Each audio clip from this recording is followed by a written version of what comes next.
lucky. Feel so lucky, feel so lucky.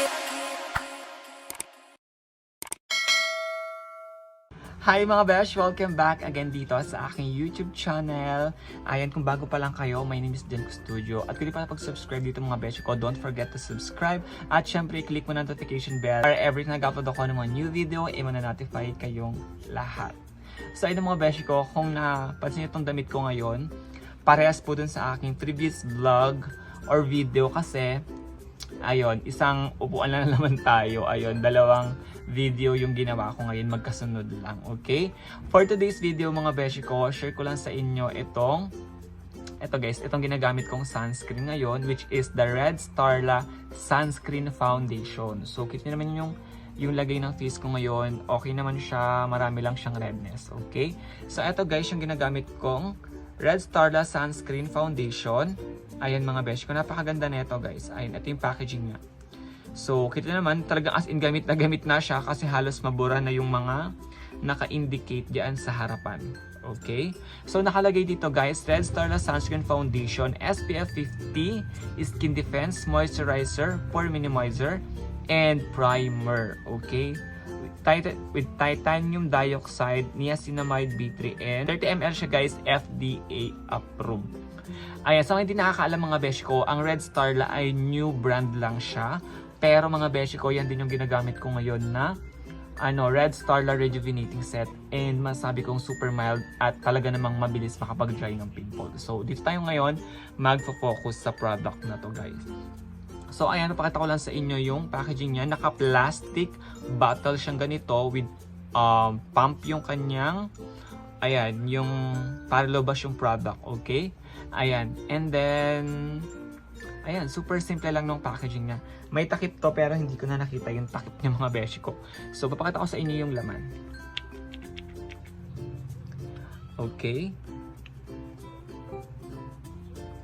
Ayan yung consistency ng product mga beshi ko. Yung kanyang coverage mga beshi ko, it's super medium coverage lang siya. Hindi niya masyadong matatakpan if meron kayong mga pimple marks, dark spots, hindi masyado. Eto, nakapagbigay lang siya ng medium coverage sa face kapag in-apply natin siya. So, itatry natin siya mga beshi ko. So, maglagay muna tayo dito. Wait lang mga beshi kasi hindi ko maano yung ano niya. Hindi ako makakuha ng product mismo. So, ayan. So, ayun mga beshi, nakakuha na ako. Ayan. And then, mag-apply tayo sa aking face.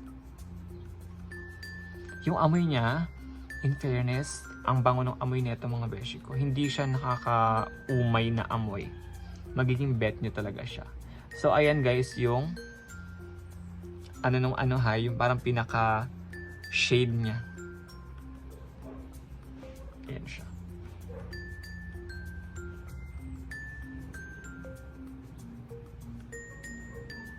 Ayan. And then, spread na natin siya sa aking face. Ayan mga besh ko, alam niyo ba pag in-apply niyo sa face niyo to, ano siya, meron siyang effect na parang nagiging powdery, parang nag-apply ka na ng cream na meron ng powder. Parang ganun yung finish niya sa inyong face. Ano siya, matte siya, pero ang smooth sa balat. Ayan, ang smooth sa skin niya mga beshi. Ang smooth sa skin ko. Kita niyo yung redness ko, medyo naitago niya ng konti. Pero sabi ko nga sa inyo, huwag kayong mag-expect ng full coverage kasi sunscreen foundation siya mga beshi ko. Okay?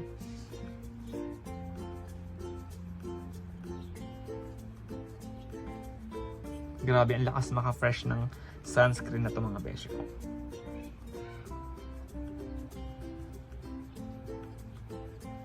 So, ayun na mga beshi yung finish niya sa aking face. Napakaganda.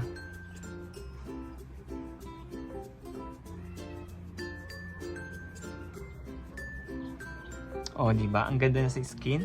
So, ayan mga beshi ko, saan ba mabibili ang product na to? Mga beshi, i-like sa ating description box below kung saan ba mabibili ang product na to mga beshi ko. At talaga namang i-try nyo kasi sobrang ganda ng product na to mga beshi. Lalo kung mahilig kayo mag-powder after nyo mag-sunscreen. Mga beshi, no need nang mag-sunscreen ng malala kasi nga sunscreen foundation na. No need na maglagay ng BB cream, foundation, at hindi na kayo kailangan maglagay pa ng powder. Parang 3-in-1 na siya.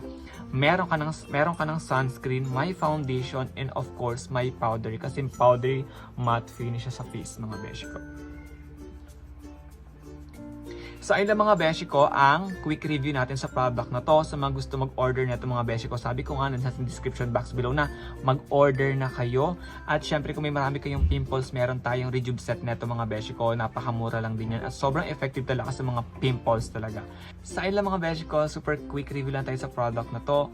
And yan, sana nakatulong itong video to. Kung nakatulong itong mga beshi ko, don't forget to like, share, at syempre kung di ka pa mag-subscribe, mag-subscribe ka na dahil malapit na po tayo mag 30,000 subscriber. Magpapamigay po tayo ng mga skincare products. So ayun lang mga beshi ko, thank you so much for watching and see you on my next video. Bye!